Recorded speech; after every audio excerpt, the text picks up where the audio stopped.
Welcome to the Vegas Insider channel here on YouTube. It's time for the Daily Insider. Kevin Rogers with you. And we speak with Vince Akins in just a moment to look at the top trends for NFL and college football for the upcoming weekend. Also, we'll look at the two baseball games coming up. The American League Divisional Series begins today. White Sox and Astros during the day, and then at night, Red Sox and Rays from St. Pete. And also a big NFL game tonight between the Rams and the Seahawks to kick off week 5 of the NFL. But first, I want to tell you about BetMGM, the king of sports books, and a great promo going on right now for new players only. Must be 21 or over to enter. And you bet $10 to win $200 if your team scores a touchdown. If you bet on any NFL money line, and if your team scores a touchdown, you'll receive an additional $200 in free bets. And it's legal in the following states: in Arizona, New Jersey, Indiana, Colorado, Tennessee, West Virginia, Iowa, Virginia, Michigan, Pennsylvania, and Washington, D.C. Full terms and conditions apply. That is BetMGM, and they are the king of sportsbooks. Let's now bring on our friend Vince Akins, who joins us now to look at the trends for the upcoming weekend inside of the NFL and in college. Vince, it's good to see you again. And let's get it going with tonight. The Rams and the Seahawks, they will kick off week 5 of the NFL. This game opened as a pick'em, and then the Rams have now jumped to a 2.5-point favorite at BetMGM. Total of 54.5. What do you have for this NFC West battle? Yeah, interesting line here, certainly. You don't see Seattle as a home dog too often. In fact, in the last 8 years, it's happened 4 times, 3-1 against the spread over that span. The last one was Week 17, loss against the 49ers. So unless you're particularly interested in Russell Wilson's rookie year, there's not too much data to mine there. But when you look at Thursday night games in general, home underdogs just 27 and 43 against the spread since 2004 in those games. So you might think, primetime game, home dog, short rest. It actually, road favorites have carried a pretty significant edge there compared to home dogs in these Thursday night short rest matchups. One other note, we look at the Rams last week, 4.5, 5-point favorites against Arizona, losing by 17 points. So the Rams, going back to December 2018, so pretty recently here, as a favorite, covering off a game when they failed to cover by at least 3 points. In that span, they are 9-0 against the spread. So some nice bounce back situations for the Rams in spots where they're favored as they are tonight, have the expectations, and failed to live up to those expectations last game.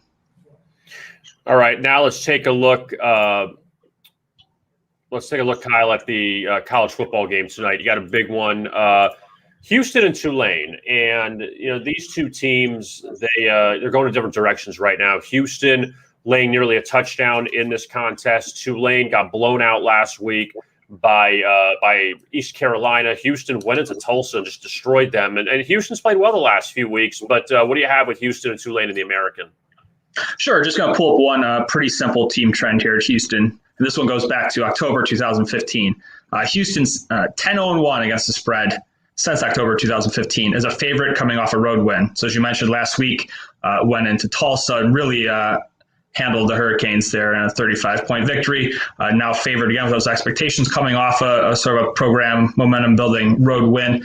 They have covered or with one push in there every time in 11 instances since October 2015. Let's take a look at the games coming up this weekend in college. And, of course, the one of the big ones, Oklahoma and Texas, they meet up in Dallas at the Cotton Bowl. And the Sooners have handled the Longhorns over the years. You had that crazy 4-overtime game last year.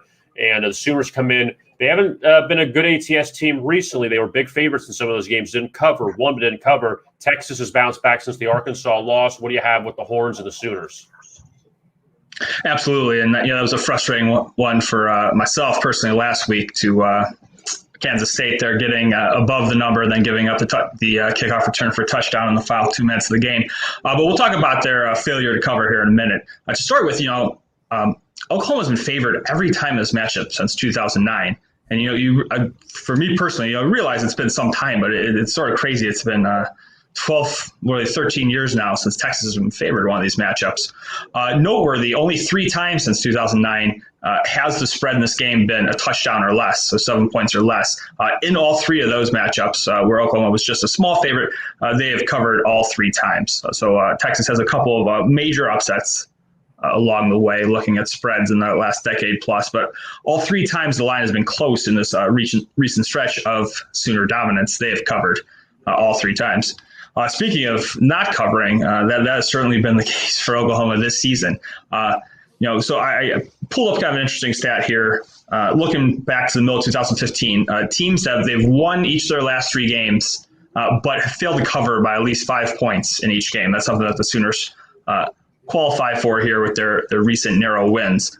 So I say that's happened 6 times. In the next game over that stretch, the teams are 6-0 against the spread, having that recent winning streak but failing to cover. And maybe the most interesting point of that, the last 2 times it happened, it was at the end of 2018 and the end of the 2019 season, were both to the Sooners as well. So this is not necessarily new territory for them to be winning games close where there's some big spreads. And those last 2 instances, 2018, 2019, they went to Oklahoma State one year, they went to West Virginia the other year and got victories that did carry the spread in those next games.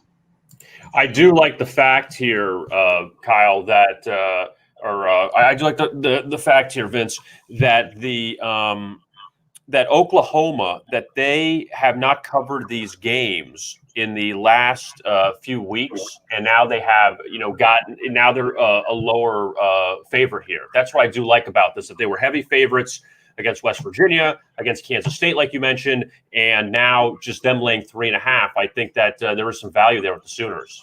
Yeah, and it's interesting. Texas comes in playing well, probably better than they have been playing this matchup in a few years. But you look back to that week 2 loss to Arkansas, and that maybe doesn't carry the same luster that did at the time. They were beaten pretty handily by Arkansas in that game, and since then Arkansas against top teams you saw last week is not quite at that upper echelon that seemed like maybe they were when they had that big victory over Texas.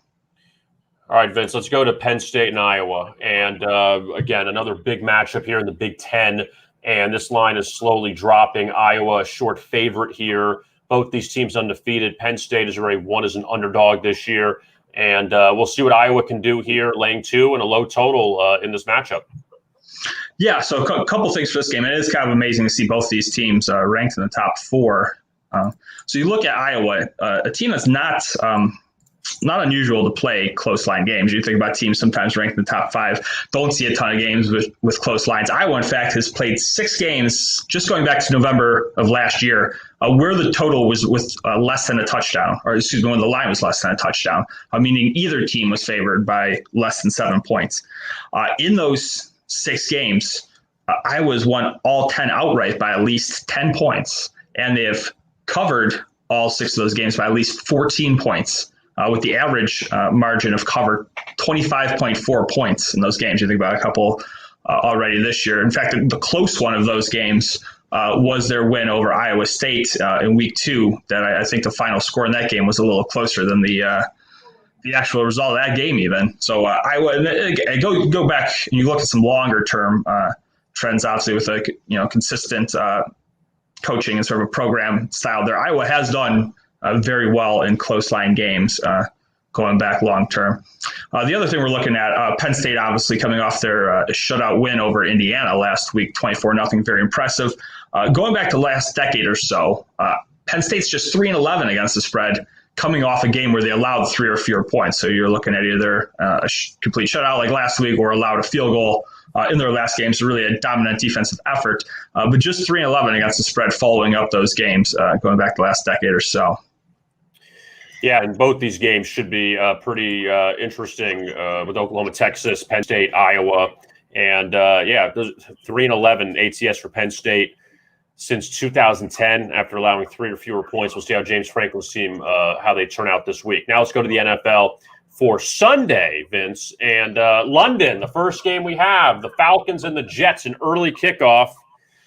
At least New York won a game last week, so that's good. And Atlanta, they're coming off a really really puzzling loss to Washington in the final minute. They were leading most of that game, and the football team came back and won on that crazy touchdown pass. But the Falcons here laying 3 against the Jets. What do you have with the London numbers? Absolutely, yeah. It was nice to see that Jets win finally last week. I'm often a great start to the NFL season. That included the Jets last week. I've had a couple of Jets losers in that mix too, unfortunately. But now they got that first win under their belt. First thing, and this is an interesting one that I will probably talk about a couple times this year as we look ahead to London games. The favorites in regular season neutral site international games. So that pretty much covers the international gambit of neutral site games. You're not looking at like Saints week 1, for instance, or the 49ers playing last year when they had to leave California for a few games. In these neutral site international games, the favorite is 26-11-1 against the spread. So really, you think about what this game entails, the week of hype, the difficulty in travel. It turns out more often than not, the favorites really do show up in this game. Usually it's more meaningful for them. This is a little different with 2 1-win teams early in the season. But, in these games where the travel can be a little tough, you get the bye week coming after. The favorites have showed up historically in these international games. So looking at these 2 teams individually now, as we send our finest product overseas for this London game. The Jets, obviously coming off that upset win, they were somewhere between 6 and 7 point dogs, and depending on where you got them last week against Tennessee. Going back to January 2011, coming off a upset win where they were more than 2 point dogs, where they scored at least 24 points. So you break that down from upset win, more than 2 point dog, you're looking at a solid upset there, and win where their offense carried the load. Maybe their defense as well, but their offense 24 plus points, solid day. Last week they scored 27, that win over the Titans. In these games the last decade, they're going back to 2011, Jets are 0-12 against the spread following that kind of upset win. You look at the other side of the equation here, the Falcons coming off a poor defense performance. Obviously, the offense lived up to their end of the bargain. You talked about that sort of strange end to the 34-30 loss to Washington last week. So Falcons are 12-0-1 against the spread, going back to December 2014. As a dog, coming off a game as a dog as they were last week as small home dogs, where they allowed at least 24 points. So you think about the Falcons over that last 6 or so year stretch, definitely some poor defensive performances along the way, but their team tends to build back up the next game, particularly when there's not expectations. Their dogs are when they were dogs that last game. Now, the final one I want to look at with you, Vince, is the Bills and Chiefs coming up on Sunday night at Arrowhead. And a lot of intrigue for this one simply because Kansas City knocked Buffalo out last year in the AFC Championship. They beat Buffalo twice, in fact. They had that rescheduled Thursday night game that went to Monday afternoon in Buffalo. It was a terrible weather, and the Chiefs totally handled Josh Allen in that game. And then Buffalo built a 9-0 lead in the AFC Championship. Kansas City came back and they won, they covered, and they went to the Super Bowl. But, big game obviously for both teams. Bills want to prove they're in the top echelon with Kansas City. But what do you have with this one, the Chiefs 3-point favorite over the Bills? Sure, Kevin. So I pulled up a couple of actually divergent trends here looking at the ATS side of this game, because you mentioned how interesting of a situation this is, these teams having met in the AFC Championship game last year.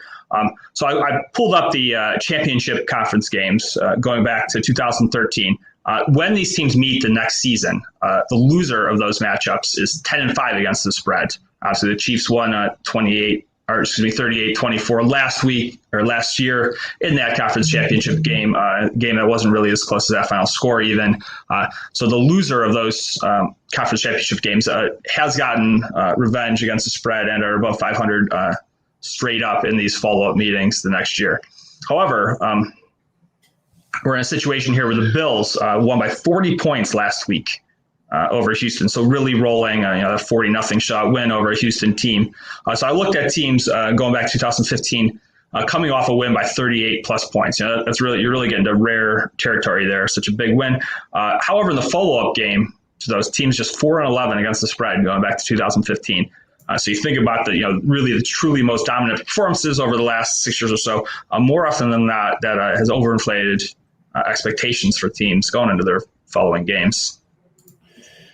Before I let you go here, Vince, any thoughts? Major League Baseball playoffs. We saw the Dodgers win last night on the walk-off. So Dodgers and Red Sox both advancing. You have Chicago and Houston today. Boston, Tampa Bay tonight. Any just general thoughts on the playoffs right now?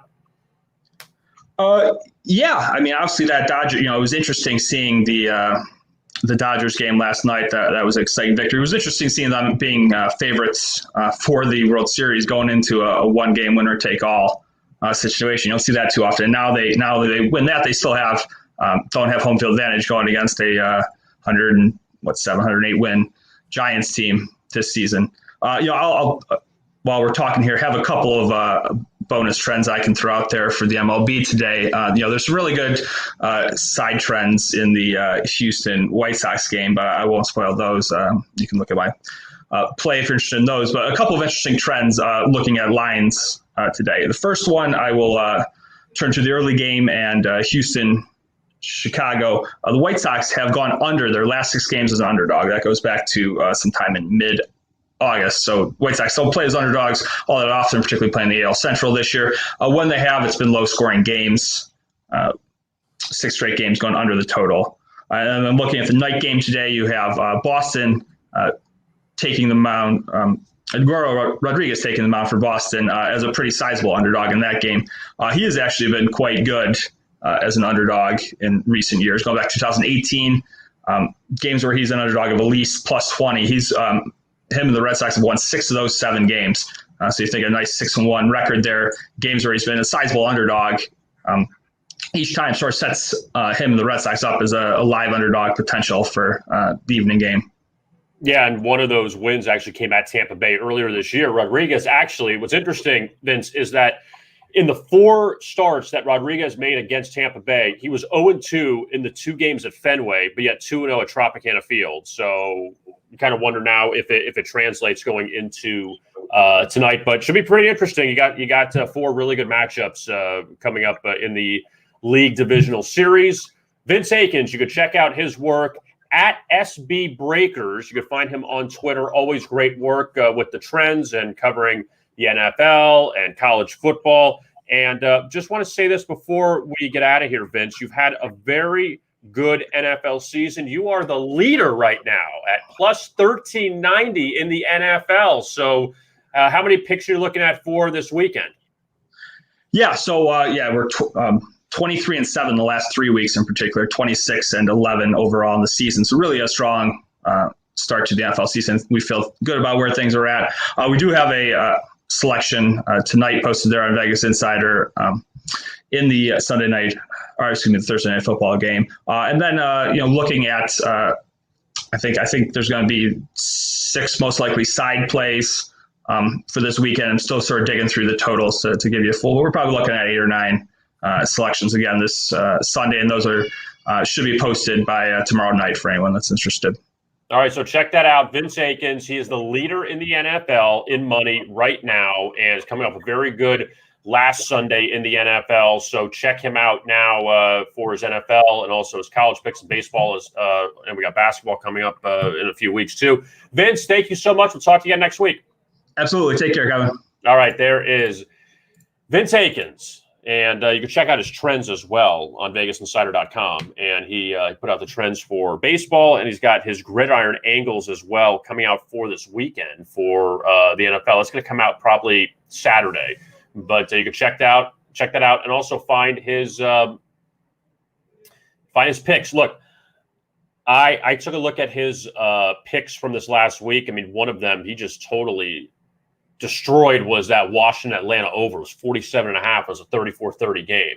So he totally nailed that one as far as some of his picks that he had this past Sunday. But very good handicapper. And, again, remember, with the trends, it's not just find the trend, say, okay, we're going to concentrate on this. That's just helping you out towards your handicapping and just another thing in the arsenal. That's really all it is. Now, before we get to the baseball, I want to tell you about DraftKings and the championship series that is going to come up Friday, November 5th, and it's going to end on Sunday, November 7th. And it's a Sportsbook National Championship. It's held in Weehawken, New Jersey. It's outside of New York City at the NVU Hotel. And $1 million, the top prize for the Sportsbook National Championship. And basically, give you a quick rundown of the rules. A player can bet on 3 different sports: NBA, NFL, and college football. It's a $10,000 buy-in for the tournament. Players receive a $5,000 bankroll for the weekend to use to place bets throughout the tournament by entering a $5,000 pool. And it's $1 million prize to first and over $2 million guaranteed in total prizes throughout the weekend. And you have to spend at least $1,000 throughout the weekend to be eligible for the prize pool. No limit, though, to the number of bets you can place as long as you place at least one bet. Again, that's Friday, November 5th through Sunday, November 7th in Weehawken, New Jersey at the Sportsbook National Championship, and it's brought to you by DraftKings. Now let's take a look at Major League Baseball. And you have coming up today and tonight, there are 2 games. And you have the White Sox and the Astros as the first game this afternoon. And you see the numbers there. The Astros laying 135 at BetMGM. So you have Lance McCullers on the mound and Lance Lynn. I don't know if there's ever been a playoff matchup with 2 Lances on the mound starting, but that's the case. And first with Lance Lynn.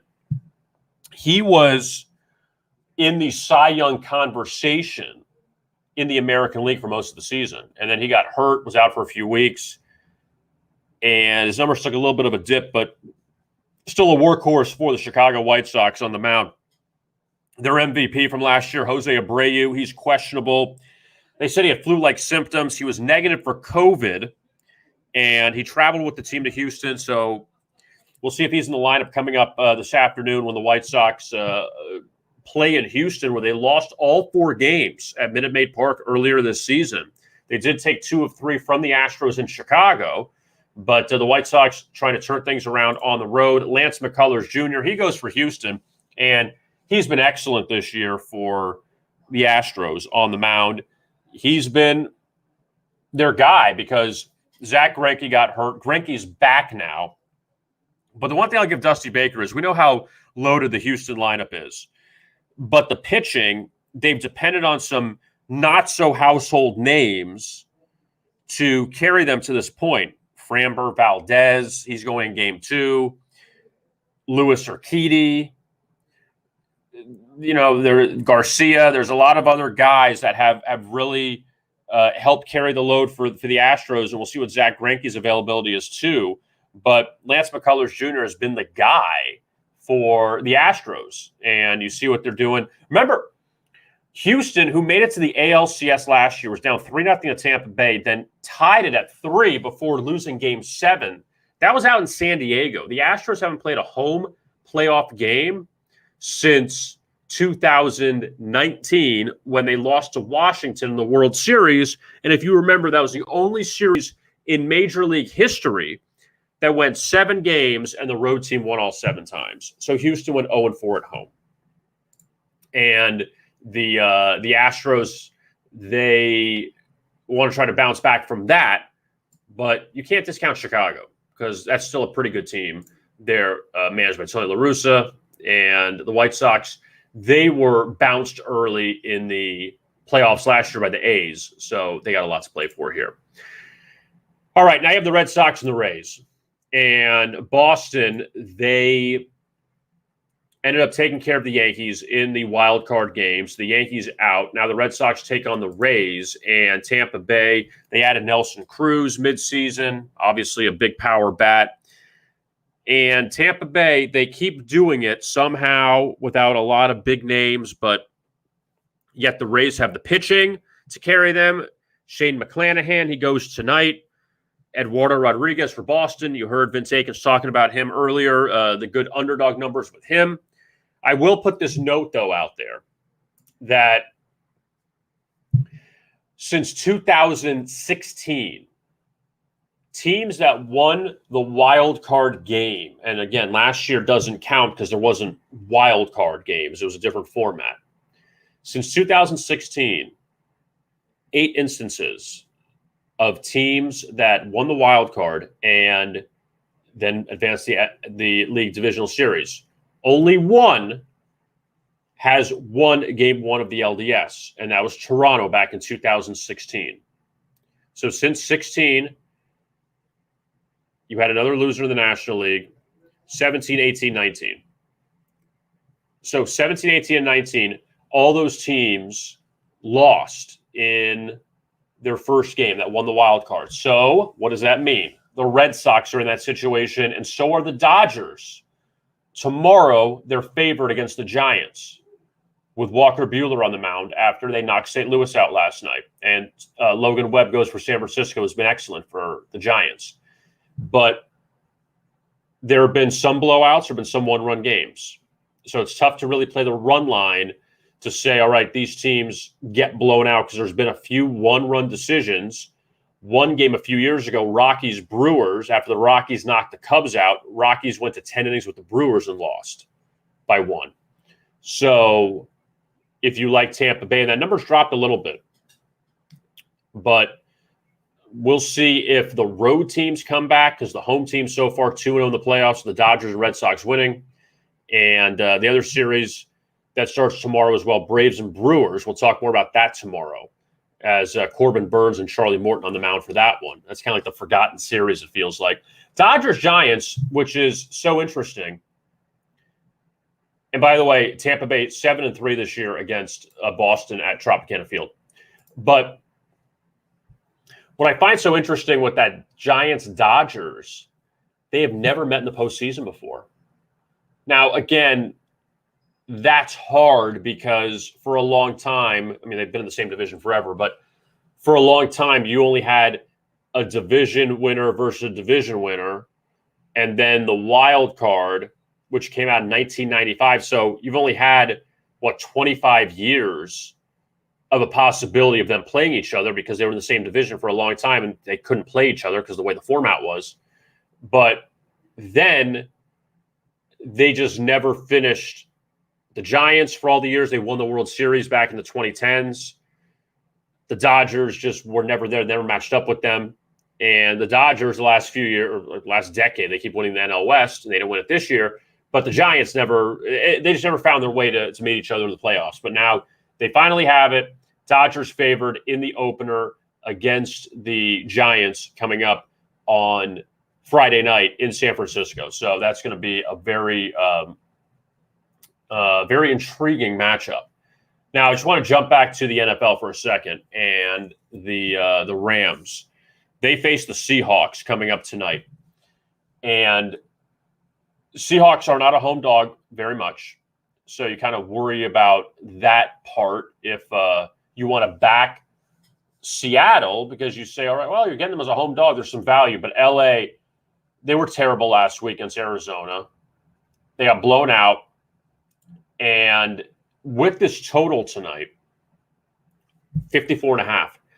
Last year, these teams they played 2 low-scoring games in the regular season. Seattle beat LA in Seattle. And then in the rematch up there, the Rams took care of them 30-20. It was a 42 total. Now it's up to 54.5.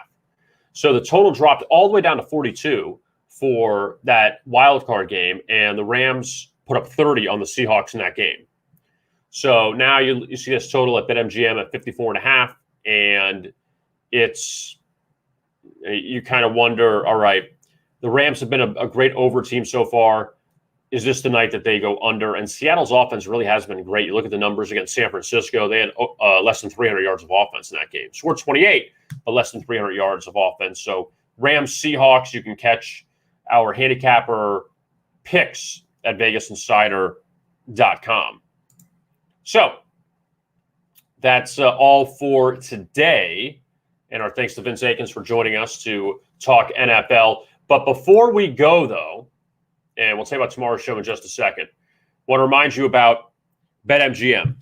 And for new players only, you bet $10 to win $200 if your team scores a touchdown. Bet on any NFL money line. And if your team scores a touchdown, you'll receive an additional $200 in free bets. That's for new players only. Must be 21 years or older to play.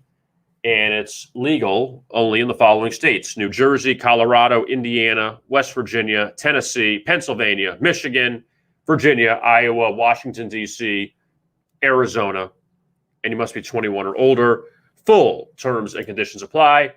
BetMGM, they are the king of sportsbooks. So tomorrow we'll be joined by Stephen Nover, veteran handicapper. We'll talk NFL with him coming up, and we'll talk college as well. So we got all of that coming up on the show tomorrow. I'll give him my best bets for the weekend.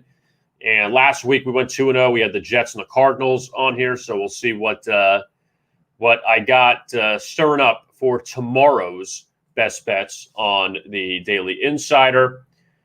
That's it for today's show. Again, my thanks to Vince Akins for his work with the trends. Always good to talk to him about that. I am Kevin Rogers. Thanks a lot for tuning into today's edition of the Daily Insider. And if you missed any of it, you can catch it on VegasInsider.com or also on our YouTube channel at Vegas Insider. And as always, best of luck with your bets.